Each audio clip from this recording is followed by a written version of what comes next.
Video ini dipersembahkan oleh Bandung Studi Club, Smart Friend, dan Khan Academy.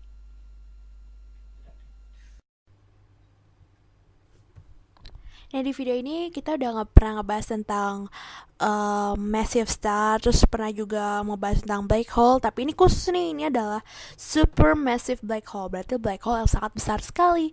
Jadi black hole itu mempunyai masanya sangat besar, makanya dia mempunyai kemampuan untuk memiliki gravitasi yang sangat besar untuk menarik apa saja gitu. Jadi apapun yang ada di sekitarnya itu akan berputar dan dia akan masuk ketarik ke poin ke titik itu. Itu kita sebut sorry, itu kita sebut dengan black hole. Nah, jadi nggak ada jalan keluar dari black hole itu sendiri. Yang bisa dilakukan adalah mendekati dan lama-lama dia akan jatuh tertarik ke pusat si black hole itu, lubang hitam. Terus sebenarnya black hole ini seperti apa sih? Terus ini misalnya nih yang ungu ini adalah batas dari black hole. Jadi begitu udah sampai ke situ udah nggak ada lagi cahaya. Kamu udah nggak bisa lihat apa-apa lagi, yang kamu lihat tuh cuma hitam aja. Jadi black hole itu tadinya adalah sebuah bintang, bintang yang mati, bintang yang kolaps. Jadi kalau misalnya ini itu masanya sekitar 33 dari masa matahari. Wow, itu ini banget ya, sangat besar sekali. Jadi sisa dari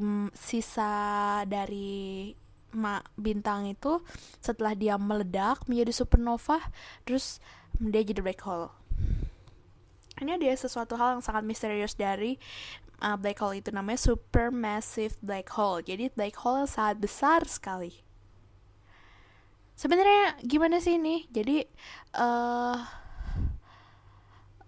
apa sih sebenarnya supermassive black hole ini? Jadi dia itu memiliki massa yang lebih banyak. Jadi mungkin massanya itu sekitar 100.000 sampai billion, itu miliar sampai miliaran dari massa matahari. Jadi emang masanya aja tuh sangat besar sekali, berbeda sama black hole yang biasanya. Jadi dia gaya tariknya akan semakin cepat. Terus jadi ini sebenarnya masih sih, dia tuh masih sama kayak black hole juga pada dasarnya gitu. Bedanya cuma di masanya aja. Masa berapa kali dari masa matahari gitu. Nah, kalau supermassive black hole ini kita menganggapnya selama ini dia tuh berada di pusat dari galaksi. Jadi dia itu ada di tengah-tengahnya. Jadi kalau misalnya semua black hole itu berasal dari bintang yang mati, lalu uh, supermassive black hole itu terbentuk dari mana? Apa dia dari bintang juga? Ya, tentu saja supermassive black hole itu juga berasal dari bintang. Jadi ini aku gambar. Misalnya, tunggu. Jadi di sini kan black hole nih. Materi-materi di pinggirnya akan berputar dan jatuh ke dalam black hole itu, dan lama-lama dia black hole itu akan jadi semakin besar. Nah, terus ini alasannya uh, kenapa alasan dari supermassive black hole ini, perbedaannya apa sih? Apa ada nggak sih di antara black hole sama supermassive black hole? Ada nggak black hole lain gitu? Jadi kan soalnya kita punya black hole, satu lagi kita punya yang supermassive black hole yang sangat besar. Ada nggak yang cuma dia itu cuma 100 kali masanya bintang aja gitu? Supermassive black hole itu dia itu terbentuk pada saat Big Bang. Supermassive black hole itu adalah black hole yang purba gitu. Jadi dia tuh udah terbentuk sangat lama sekali. Dia itu memiliki massa yang sangat besar dengan volume yang sangat kecil, maka gravitasinya akan semakin besar, densitasnya juga akan semakin tinggi gitu. Terus tekanan di dalamnya, tekanan elektronnya itu, degenerasi elektronnya juga sangat besar sekali.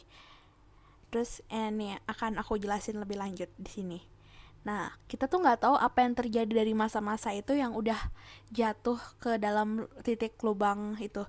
Soalnya agak aneh aja, dengan masa yang sangat banyak itu ketarik terus udah hilang begitu aja, mereka cuma berkumpul terus nggak tahu apa yang terjadi. Jadi mungkin di dalam situ adalah di dalam black hole itu ada masa jenisnya tuh yang sangat padat sekali, yang padatnya tuh padat banget, nggak terhingga, nggak bisa dibayangin. Jadi misalnya semua materi dari alam semesta itu, jadi misalnya bentar, ini adalah alam semesta setelah Big Bang. Jadi kita berbicara tentang alam semesta yang ini ceritanya dulu dia masih sangat padat sekali. Nah, terus alam semesta ini lama-lama ada beberapa titik yang menjadi collapse, yang menjadi jatuh, yang berubah menjadi supermassive black hole. Jadi dia itu akan menarik gravitasi ke segala arah, menarik massa-massanya. Nah, setelah itu mungkin itu efek dari efek kuantum, atau nggak begitu mengerti sih. Terus ada satu lagi, ini adalah alam semesta kita. Jadi ceritanya ini juga sangat padat sekali. Di sini kita memiliki densitasnya, kita punya densitas yang lebih tinggi. Terus kamu juga punya gravitasinya itu untuk mendorong, untuk menariknya juga besar kayak tadi. Terus kamu bisa bayangin kalau misalnya alam semesta purba itu, ini jadi ceritanya tuh ini adalah bentuk alam semesta purba setelah Big Bang, yang kita tuh masih padat banget, masanya masih besar banget, tapi volumenya masih relatif kecil gitu. Jadi banyak massa yang sangat besar tapi dengan volume kecil. Terus kita ini seperti masa-masa tersebut itu akan bergabung beberapa dan berubah menjadi supermassive black hole. Itu karena saking besarnya masanya itu, dan dia semakin tarik menarik gitu. Dan black hole itu, supermassive black hole itu akan menjadi pusat dari pusat dari galaksi gitu. Nggak semuanya ini sih jadi nggak semuanya itu akan menjadi galaksi sebenarnya. Jadi ketika mereka punya kecepatan angular yang cukup, benda-benda yang ada di sekitarnya itu, massa-massa atau partikel-partikel yang ada di sekitarnya itu nggak akan jatuh ke dalam black hole. Jadi dia tuh akan muter aja mengelilingi si black hole itu. Nah, contohnya kayak si Milky Way ini atau galaksi Bima Sakti kita. Jadi dia materinya itu berputar sangat cepat, dengan di tengahnya adalah pusat dari galaksi kita, Bima Sakti namanya. Itu adalah sebuah titik yang mungkin itu adalah sebuah supermassive black hole yang sangat besar sekali masanya. Dan densitasnya, rapat masanya juga sangat besar sekali. Jadi mungkin kamu juga bingung ya, gimana bisa sebuah ini gimana bisa titik kecil itu menarik dengan sangat banyak. Oh ya, si supermassive black hole itu juga 4 juta kali massa dari matahari kita yang ada di Milky Way, yang ada di Bima Sakti. Terus mungkin mereka itu terbentuk pada saat awal-awal setelah Big Bang. Itu adalah teori yang paling mungkin sih. Jadi supermassive black hole itu bukan terbentuk dari bintang yang mati, tapi dari awal-awal setelah Big Bang terjadi gitu. Video ini dipersembahkan oleh Bandung Studi Club, Smart Friend, dan Khan Academy.